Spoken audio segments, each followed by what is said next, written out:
Marcus wiped the grease from his hands with an old rag and checked the time. 8:30 in the evening. The repair shop was quiet now, just the way he liked it. Most people thought he stayed late because he loved fixing things. They were only half right. He stayed late for the cats. He grabbed the bag of cat food from behind his toolbox and headed to the back alley. The moment he pushed open the heavy metal door, several pairs of glowing eyes turned toward him. A gray tabby meowed softly, and soon others joined in. Marcus smiled, the first real smile he'd shown all day. "Hey there, guys," he said, pouring food into the metal bowls he'd bought with his own money. "Hope you're hungry." The cats came forward, some bold, others careful.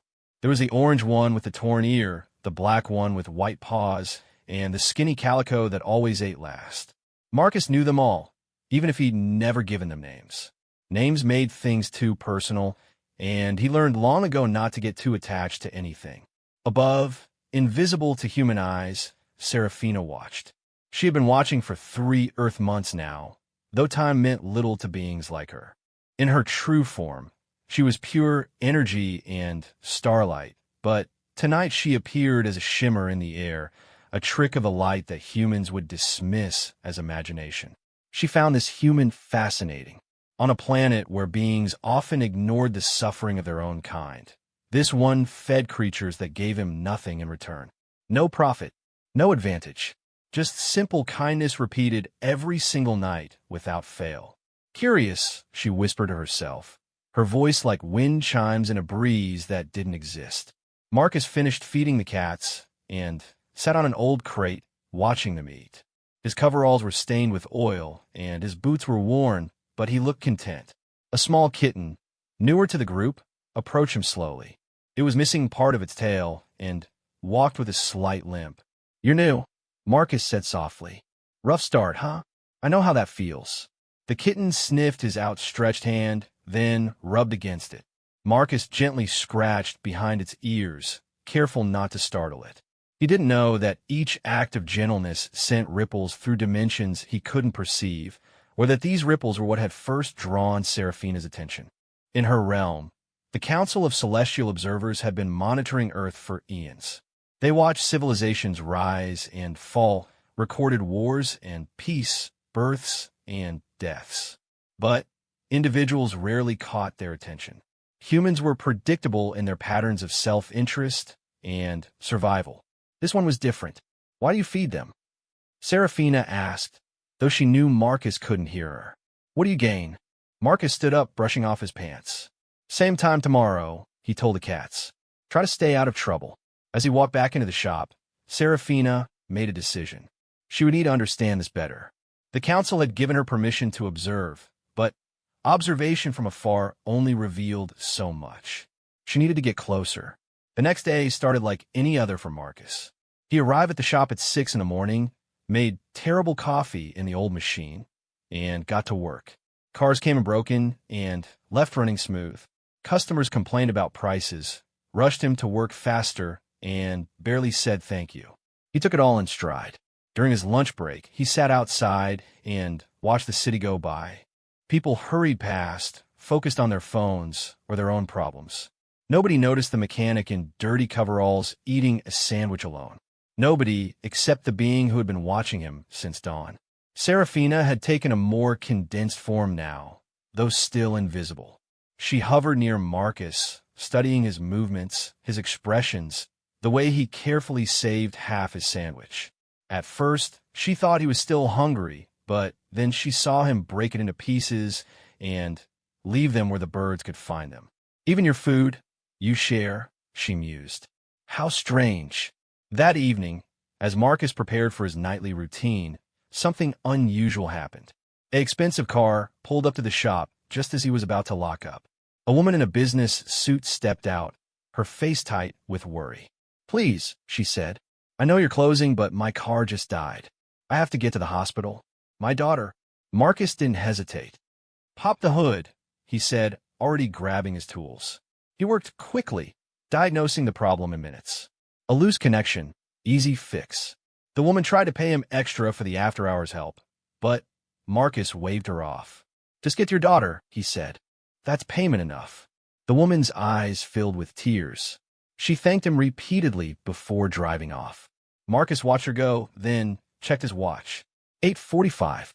The cats would be waiting. Serafina felt something she hadn't experienced in millennia. Was it admiration? This human had given up his time, asked for nothing extra in return, just to help another in need. And now he hurried to feed creatures that most considered pests. The cats were indeed waiting. They meowed and rubbed against his legs as he poured out their food. The little kitten with the limp was bolder now, actually climbing onto Marcus's lap as he sat down. "Getting brave, aren't you?" Marcus said, gently petting the kitten. "That's good. World's tough enough without being scared all the time." Serafina moved closer, her energy field accidentally brushing against a tin can. It rattled slightly. Marcus looked up, alert but not afraid. "Wind must be picking up," he said to himself. But Serafina saw the way his eyes searched the shadows, the way his hand unconsciously moved to shield the kitten. Protective instincts, even for the smallest life. She pulled back, careful not to disturb anything else. Over the following weeks, she watched Marcus's routine. Work, feed the cats, go home to a small apartment where he lived alone. He had no family that she could detect, few friends. His life seemed lonely by human standards, yet he showed no bitterness. He simply lived and helped where he could. One rainy night, Marcus arrived to find one of the cats badly injured. The orange one with the torn ear lay on its side, breathing shallow. Marcus knelt beside it, his face grim. "Hey, buddy," he said softly. "What happened to you?" The cat tried to move, but couldn't. Marcus carefully wrapped it in his jacket and carried it to his truck. Serafina followed, intrigued. The nearest animal hospital was 20 minutes away. Marcus drove carefully but quickly, talking to the cat the whole way. "You're going to be okay," he said. "I know it hurts, but you're tough. You've survived this long on the streets." At the animal hospital, the vet delivered bad news. The cat had been hit by a car. Surgery might help, but it would be expensive, and there were no guarantees. Marcus didn't hesitate. "Do it," he said, pulling out his wallet. "Whatever it takes." Serafina watched him count out bills, saw how he calculated in his head. This would take most of his savings. Money he'd been putting aside for car repairs of his own. Yet he handed it over without complaint. While the cat was in surgery, Marcus sat in the waiting room, head in his hands. Serafina took a risk. She condensed her energy just enough to create a gentle warmth in the air around him, like a comforting presence. Marcus looked up, confused but somehow calmer. "Thank you," he whispered to the empty room. Serafina pulled back, surprised. Had he sensed her? Impossible. Humans couldn't perceive beings like her unless she allowed it. Yet something in his simple gratitude made her reconsider many things she thought she knew about this species. The surgery was successful. The vet said the cat would need weeks of recovery and couldn't return to the streets right away. Marcus nodded. "I'll take him home," he said. "Just show me what to do." That night, for the first time, Marcus brought one of the strays into his apartment. He set up a comfortable bed in a quiet corner, complete with water, food, and a litter box he bought on the way home. The orange cat, groggy from medication, purred weakly when Marcus stroked its head. "You're safe now," Marcus said. "No more streets for you, if you want to stay." Serafina hovered in the corner of the room, more intrigued than ever. This human lived paycheck to paycheck, yet he'd spent his savings on an animal most people would ignore. He worked long hours at a thankless job, yet stayed late every night to care for creatures that gave him nothing material in return. She thought about the report she would need to file with the council. How could she explain this? In a universe where survival of the fittest was the dominant rule, where beings competed for resources and power, this human chose kindness over comfort, compassion over gain. The next morning, Marcus woke early to check on the cat. It was doing better, even trying to stand. He called his boss to say he'd be a little late, something he never did. His boss grumbled, but accepted it. Marcus didn't care. Some things were more important than perfect attendance. At work that day, Serafina noticed something different. Word had somehow spread about what Marcus had done. The other mechanics, usually gruff and focused on their own tasks, kept stopping by his station. "Heard about the cat," one said, dropping a $20 bill on Marcus's toolbox. "For the vet bills." "My kid wants to help too," said another, adding a crumpled 10. "She loves cats." By the end of the day, Marcus had collected almost $200 from his coworkers. He stared at the money, eyes suspiciously wet. "Thanks, guys," he said roughly.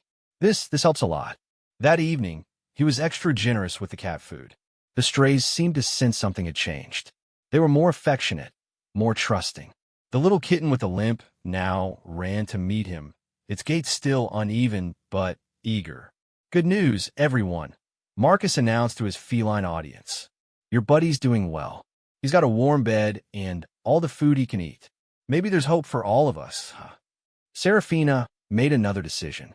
The council needed to know about this human, yes, but perhaps they needed to know more than just facts and observations. They needed to understand what she was beginning to grasp, that kindness without reward was not weakness, but strength, that caring for the helpless was not foolishness, but wisdom. She began to manifest more deliberately, though still invisible to human eyes. When Marcus fed the cats, she guided strays to the alley who were especially hungry. When he worked late on a difficult repair, she steadied his hands imperceptibly. Small helps, nothing that would violate the rules of non-interference, but enough to ease his burden slightly. One night, a month after the orange cat surgery, Marcus brought a surprise. The healed cat, now healthy and strong, walked beside him on a leash. "Wanted you all to see him," Marcus told the strays. "Look how good he's doing. There's hope for everyone." The cats seemed to understand. They approached their former alley mate, sniffing and rubbing against him. The orange cat purred loudly, as if telling them about warm beds and regular meals and hands that only brought kindness. Serafina felt an emotion she couldn't quite name. In all her eons of existence, watching countless civilizations across the cosmos, she had seen greatness measured in conquered worlds and accumulated wealth. But this simple scene, a tired human sharing joy with forgotten creatures, struck her as profound in ways her immortal mind struggled to process. That's when she noticed she wasn't the only observer. A figure materialized beside her, another being of pure energy, but far more powerful. Serafina recognized the presence immediately and would have gasped if she had breath. "Divine Mother," she whispered. "I didn't know you were—" "I have been watching your reports," the goddess said, her voice like the birth of stars. "This human intrigues me as well." They observed together as Marcus sat with the cats, the orange one curled in his lap while the others ate. He looked tired but content, a man who had found purpose in small acts of love. "He does not pray to me," the goddess noted. "He asks for nothing." "He seems to want nothing," Serafina replied. "Except to help." "Yes," the goddess said thoughtfully. "How refreshing." They watched as Marcus finally stood to leave. He carefully set the orange cat down and gave final pets to any who wanted them.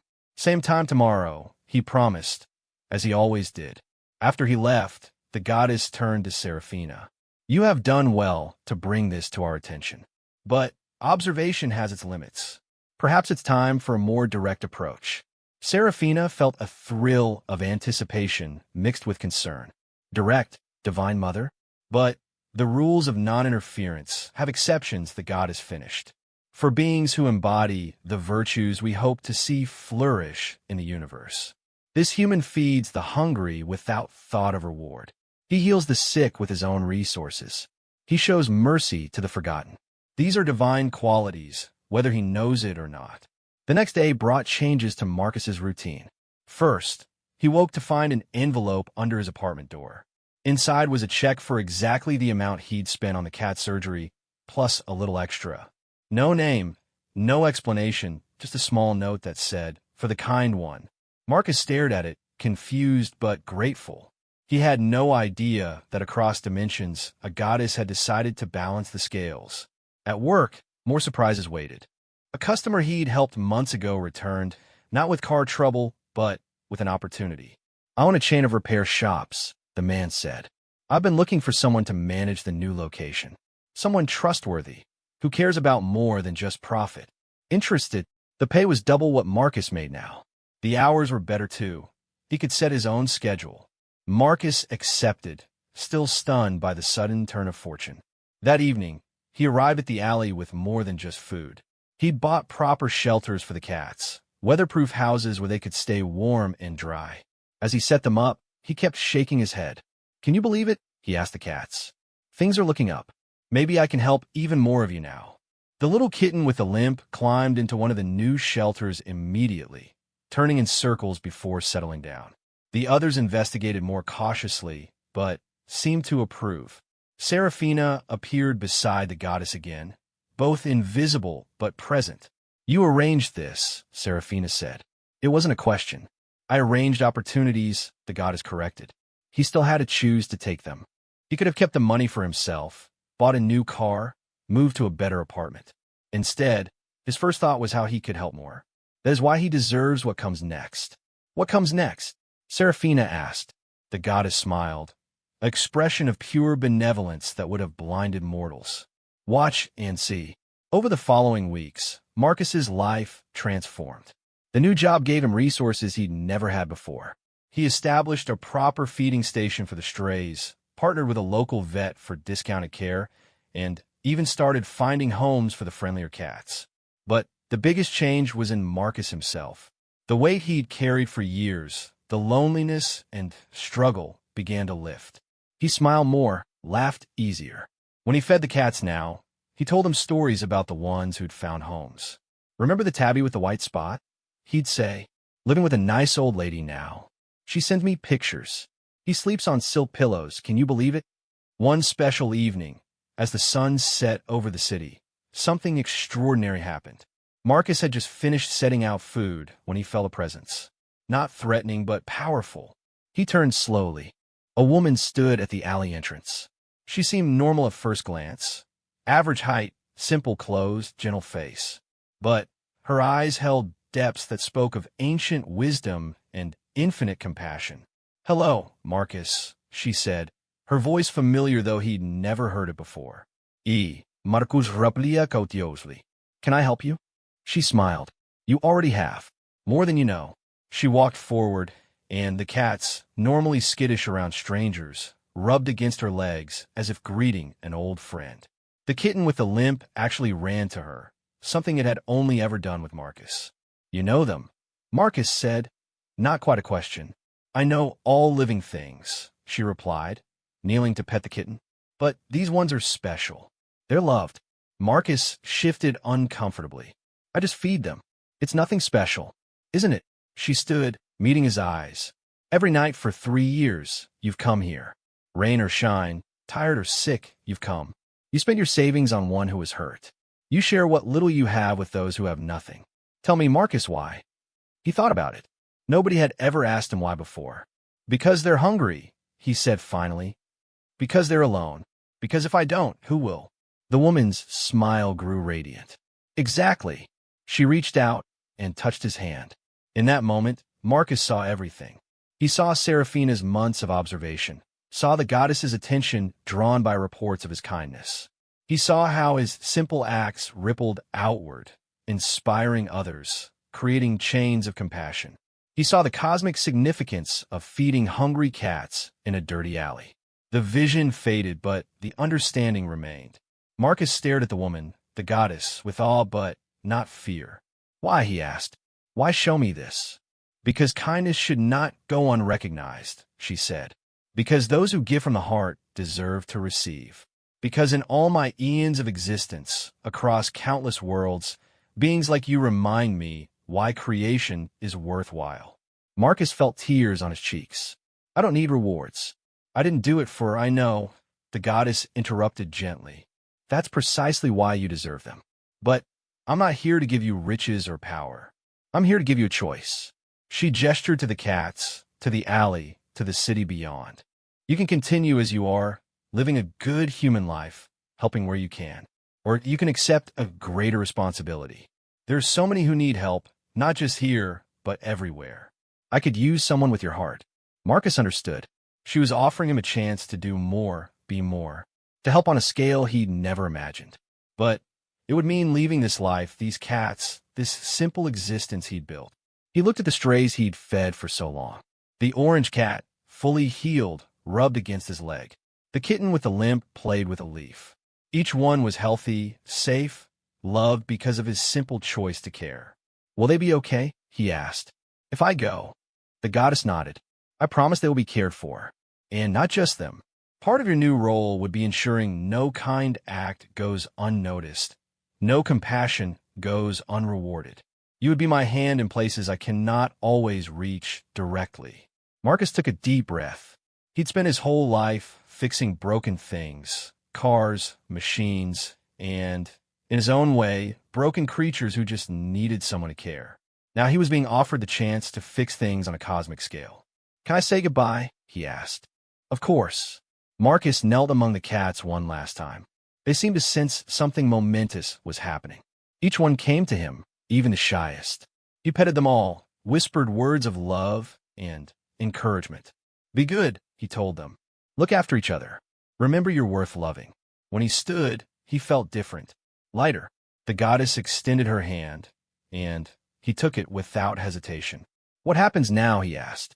"Now," she said, as reality began to shimmer around them, "you learn what you've always known, that the smallest acts of love are the most powerful force in the universe, and that a mechanic who fed stray cats each night might just be exactly what creation needs."